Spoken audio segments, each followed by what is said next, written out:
The National News Desk, locally covered, nationally connected. The president has made it clear he wants to see a permanent ceasefire, first to stop the killing, stop the bloodshed. A pause in fighting coming to Eastern Europe following President Trump's weekend trip to the Vatican, when the president believes peace can become a reality. And tragedy in the Potomac, what we have just learned about that deadly plane crash involving a Black Hawk helicopter and what may have gone terribly wrong. Then the mourning period for Pope Francis, when a new pope could be selected, and the details behind the highly secretive process. This is the National News Desk, America's News Now. Good evening, I'm Dee Dee Gatton, and we begin in 2 weeks. The war in Europe between Russia and Ukraine could come to an end. At least that's what President Trump is asking for. Beginning on May 8th through May 10th, there will be a full stop of military action, according to Russian President Vladimir Putin, for humanitarian reasons, as well as to observe the Russian Victory Day holiday celebrating the defeat of Nazi Germany in 1945. Ukrainian officials question why the wait. Ukraine's foreign minister says if Russia truly wants peace, it must cease fire immediately. White House Press Secretary Caroline Leavitt said today that President Trump also expects an end to the fighting soon. He wants to see a permanent ceasefire. I understand Vladimir Putin this morning offered a temporary ceasefire. The president has made it clear he wants to see a permanent ceasefire, first to stop the killing, stop the bloodshed. The president also suggested a new nuclear agreement with Iran could be coming very soon. Yesterday, when he returned from Italy, he told reporters that the negotiations were going. Iran situation, I think we're doing very well. I think a deal's going to be made there. That's going to happen. Pretty sure it's going to happen. The Israeli Strategic Affairs Minister said in Jerusalem today that Israel believes Trump wouldn't sign a bad deal with Iran. Israel has threatened to attack Iran if they come close to obtaining a nuclear weapon. Meantime, in Iran, officials say the port fire that began on Saturday has finally been extinguished. An investigation into what caused that massive explosion at a major shipping port in southern Iran continues. The blast killed at least 70 people and injured more than 1,000 others.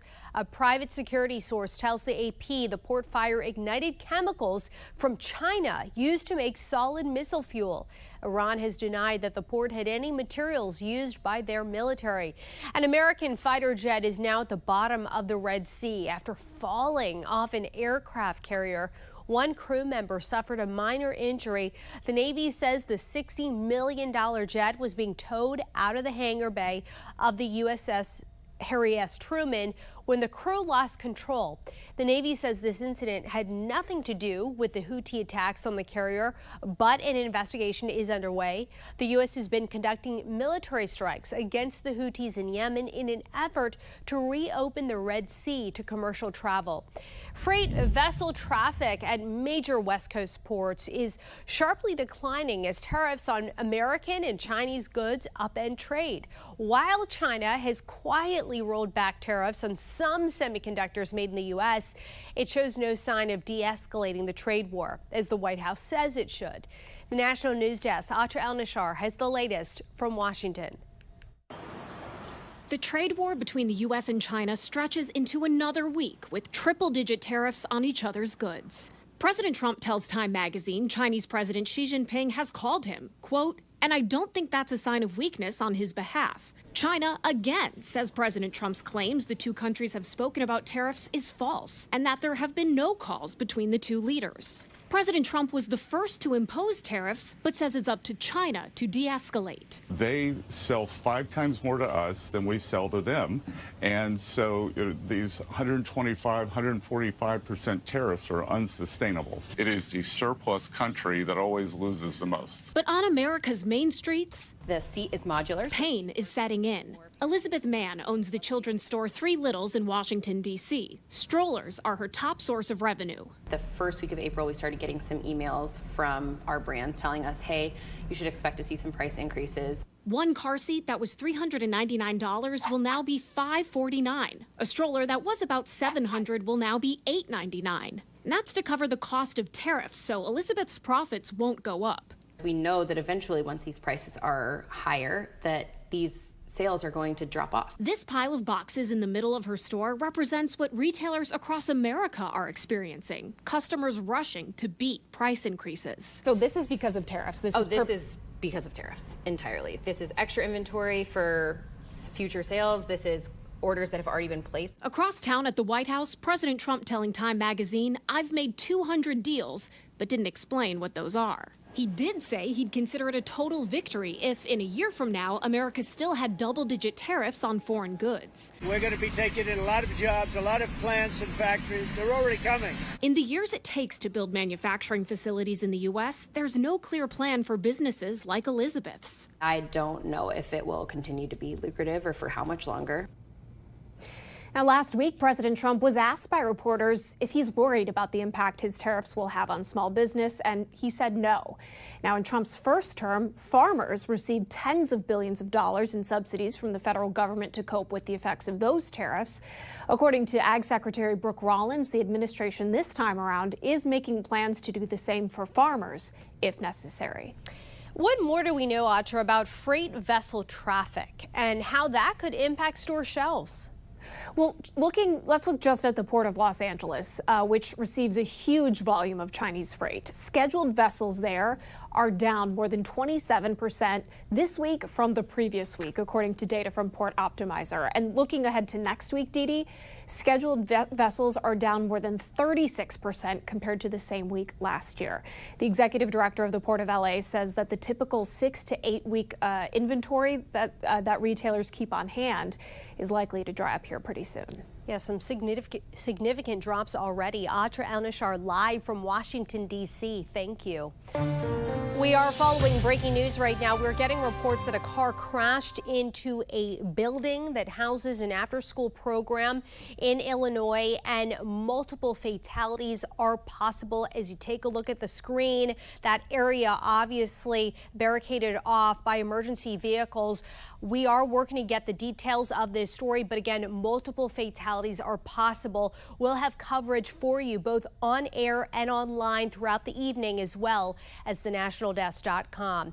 Right now, Canadians are heading to the polls to decide who will become the next prime minister. The Liberal Party is slightly ahead of the Conservative Party in pre-election polling. Most of the polls close in just over 3 hours from now. As we look ahead, the conclave to elect a new pope will begin May 7th.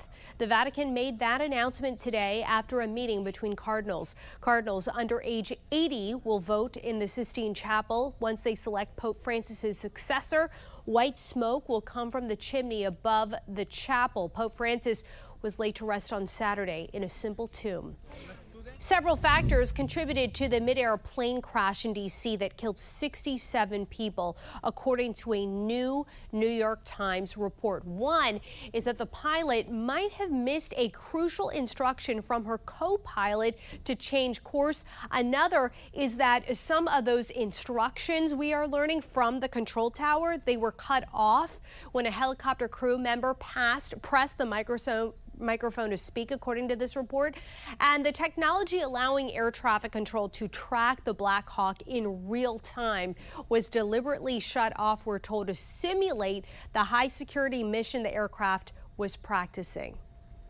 Had the ADS been turned on, it's very possible that the pilot and the co-pilot of the American Airlines flight would have been able to see what was coming and take evasive action. FAA and NTSB, they haven't yet responded to our request for a response.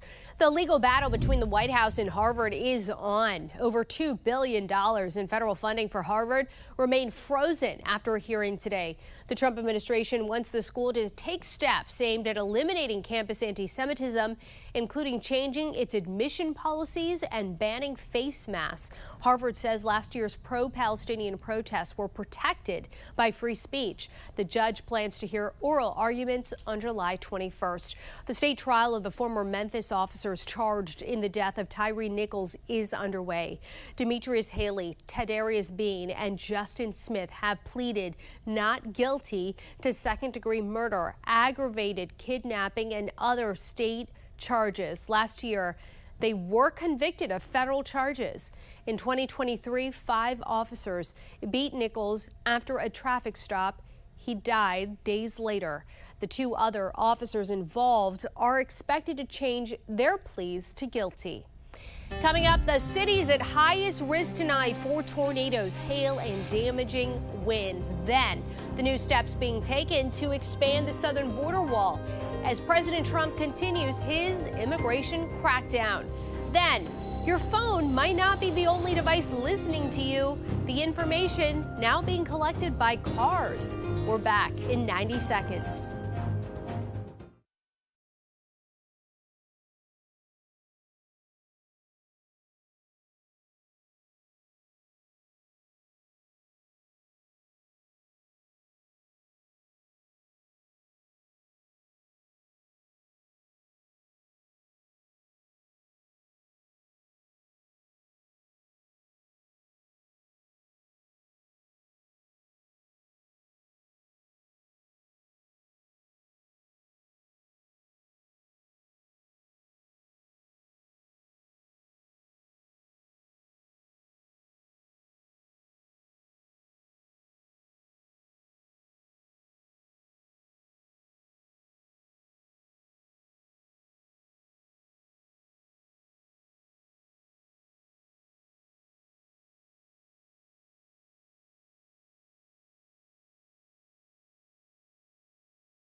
Okay, right now, another bout of severe weather we are tracking as you take a look behind me. Over 46 million Americans right now at risk for severe thunderstorms that could bring very large hail, tornadoes, and damaging winds. The upper Midwest, that area at highest risk, especially cities like Minneapolis, St. Paul, we are tracking right here, and Rochester in Minnesota. The worst of the storm threat extends throughout the evening before starting to die down. Then tomorrow, this threat, as you can see, it shifts east, bringing a chance of severe storms to a broad area from the lower Great Lakes to the southern high plains, mainly during the afternoon and evening. We're watching that as well. Firefighters continue to battle a wildfire in New Jersey that began last Tuesday. This as the state remains under a high fire risk due to dry conditions and heavy winds. These conditions have complicated containment efforts, which are expected to continue for several days. 19-year-old Joseph Kling is expected to appear in court tomorrow to face arson charges. Officials say he failed to fully extinguish wooden pallets he was burning, sparking that fire. President Trump announcing today he is creating the FEMA Review Council, consisting of Secretaries Pete Hegseth and Kristi Noem, along with Governors Greg Abbott and Glenn Youngkin. They are joined by former governors and mayors and law officers. The council is tasked with fixing what the president called a broken system and return power to state emergency managers. The White House says the administration is working to extend barriers at the southern border. The president has also restarted construction of his signature advanced border wall.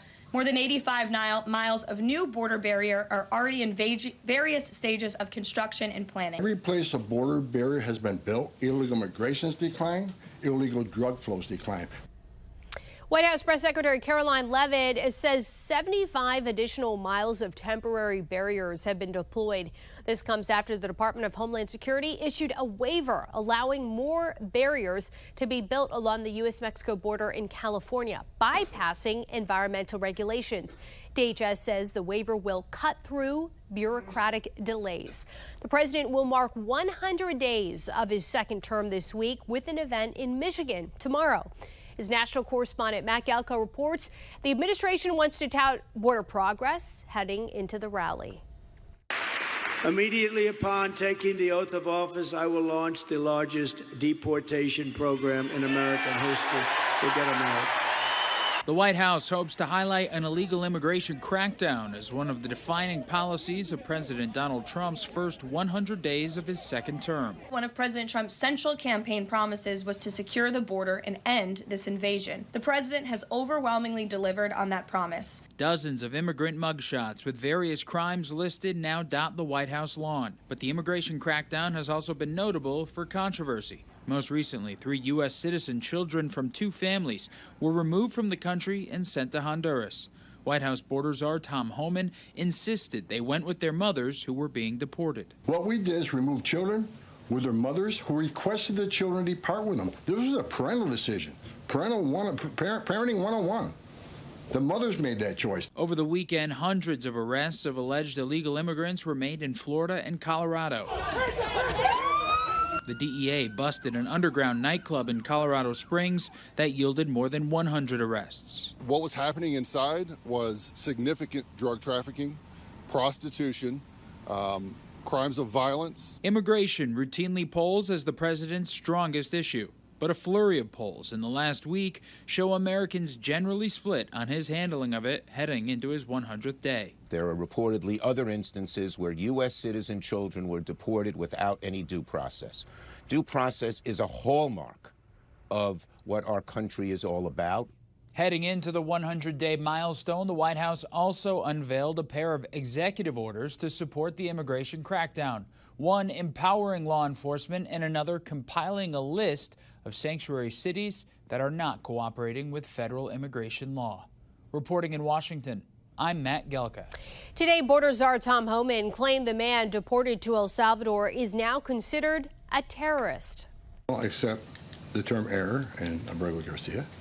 There was an oversight. There was a withholding order. But things had changed. And Homan made the comments at a White House press briefing today. The White House maintains Kilmer Abrego Garcia is an MS-13 gang member, but previously admitted his deportation was an error. Abrego Garcia's family denies he was involved in a gang, and his lawyers say he has no criminal record. The Department of Government Efficiency is being investigated by a Treasury Department Inspector General over allegations that DOJ is illegally accessing private taxpayer information of IRS employees. Trump fired 17 IGs in January, but the Treasury IGs were not let go. According to ProPublica, the IGs looking for information directly from impacted employees and whether any requests for taxpayer data came from President Trump. New developments: a Navy veteran is asking for nearly $500 million in his defamation lawsuit against the Associated Press. Zachary Young says the AP falsely wrote that his company, quote, helped smuggle people out of Afghanistan during the 2021 withdrawal. The AP argues its article was accurate. This comes after Young won a similar lawsuit against CNN earlier this year. We have reporters all across the country in your neighborhoods covering issues that matter to you. We're taking the pulse of America, and we start in Nevada, where a man was shocked to see a mountain lion in his backyard. He never imagined a mountain lion would casually jump into his backyard. He says in one of the videos, it appears the mountain lion may have even taken a cat nap before moving on and jumping into his neighbor's backyard. I'm going from the timings on the footage. After seeing the wildcat, Champion says he began alerting his neighbors and urging them to bring their pets inside, especially at night. They showed up at the seat of government with a mission. We're just a catalyst. It's the community that's driving this. That community signed a petition asking Seattle city leaders to do something to save a massive tree from being chopped down. Even though we have 2,000 people on a signature petition, we still haven't had any action on anybody's part to try to save this tree. The property owner wants to demolish a vacant house and remove the tree to rebuild. Sandy Shetler with Tree Action Seattle says both can coexist. The architects saw that there was plenty of room to save the tree and build the same size new home with the same amount of parking. The property owner told Como News there's no way he can save the tree and still have new housing because the roots are encroaching on everything. It was an emotional meeting for Brian Ellis. hugging the sister and children of his heart donor, Sharara Winters. Ellis was diagnosed with giant cell myocarditis, leaving him needing a heart transplant. I thought I was going to die, there's no question about it. Over in Illinois, 36-year-old mother of 7, Sharara Winters, died while giving birth to her 8th child. She was the organ donor who saved Ellis's life. Ellis reached out to Sharara's sister, Markeisha, after the transplant, but she needed time to process her grief. But Saturday, Markeisha and 4 of her sister's children were ready to meet Brian and his wife, Lori. And just knowing that my sister was able to give them more years, was able to give him more time with his family. I think that I can't even explain it. It was like the most happiest day of my life. Coming up next, here is new technology violating your privacy in your car. We'll investigate right after this. The National News Desk is up.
All the technology in cars today can make driving more convenient, but it's also raising questions about how much data it's allowing car companies to collect on us and even sell to third parties. Spotlight on America national investigative correspondent Angie Moreski looks at growing criticism that it's a violation of our right to privacy. When you're driving down the road, you might think you're alone, but your car could be watching you. It's basically computers on wheels. R.J. Cross, Consumer Data Protection Director at PIRG, the Public Interest Research Group, says all that technology makes it possible for vehicles to collect very sensitive information about us. They know where you're parking at night. They know where you're driving to in the morning. They know if you're dropping your kid off at school, where that school is. And that's not all. If you connect to Bluetooth in your car, that opens up another level of access to everything on your phone. Spotlight on America discovered stunning examples of data that may be collected by car companies, revealed in those lengthy privacy policies. Not only your precise location and speed, but also very personal information like age, health data, immigration status, even information on your sex life. It, first of all, just feels plain creepy. Oregon state legislators Willie Choatson and David Gomberg have both sponsored bills to protect driver privacy in their state. The bottom line is this: our cars are a privacy nightmare. Selling the data collected and using it for targeted advertising are growing concerns. It can reveal so much about who you are.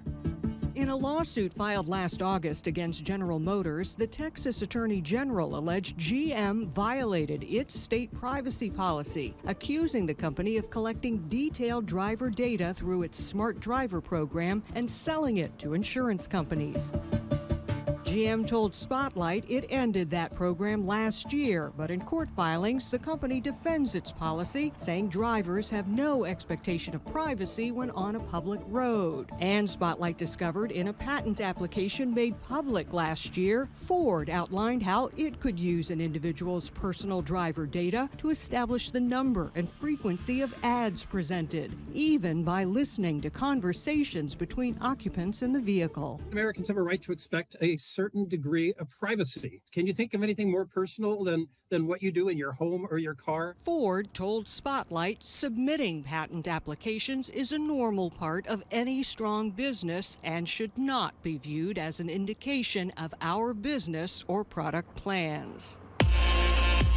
In another case that's come under scrutiny, Jeep owners were shocked earlier this year to see repeated pop-up ads on their dash screen every time their car stopped that had to be manually dismissed. Drivers were outraged and flooded social media with complaints, leading Stellantis, Jeep's owner, to say it was a glitch that has been corrected. Is this opening Pandora's box? I think it absolutely is. I mean, we know the technology is changing faster than most of us can keep up with it. It's a weakness in the process right now, and we've got to plug that weakness and make sure that we're protecting the rights of Oregonians to that precious privacy that is so fleeting. Right now, there is no federal law to rein in the unrestricted use of driver information collected. Several car data privacy bills have been introduced in Congress, but so far, none have advanced. For Spotlight on America, I'm Angie Moreski. Coming up, what Eagles running back Saquon Barkley had to say after golfing with President Trump. We'll have that right after this.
The Philadelphia Eagles at the White House today to celebrate their Super Bowl victory in February. Star quarterback Jalen Hurts did not attend due to a scheduling conflict. Star running back Saquon Barkley, on the other hand, not only at the White House today, he was with President Trump yesterday as well. Barkley posting on X today, "Some people are really upset because I played golf and flew to the White House with the president. Maybe I just respect the office. Not a hard concept to understand. Just golfed with Obama not too long ago." That's going to do it for us for this edition of the National News Desk. I'm Dee Dee Gatton. Thanks for watching. We'll see you again tonight at 10.